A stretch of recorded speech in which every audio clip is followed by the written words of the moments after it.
Salohiddin Ayyubiy juma namozida xutbada ma'ruza o'qiyotganda bir mard o'g'lon baqirib: "Ey Salohiddin, musulmonlarning qalbi quddus, kofirning qo'lida ekan, asan nimalardan gapiryapsan?" debdi. Salohiddin Ayyubiy esa hech narsa demasdan juma namozini bitirib, ertasi kun ertalab bomdod namoziga chiqibdi.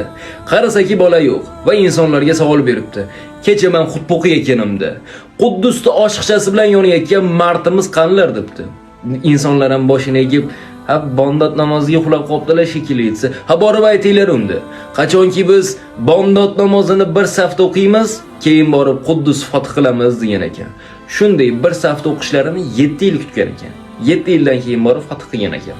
Va yana Quddus foth qilinmagungacha kulmayman deb qasam ichib, qasamida turgan arslonlar arsloni, musulmonlarning haqiqiy qo'mondoni Salohiddin Ayyubiy.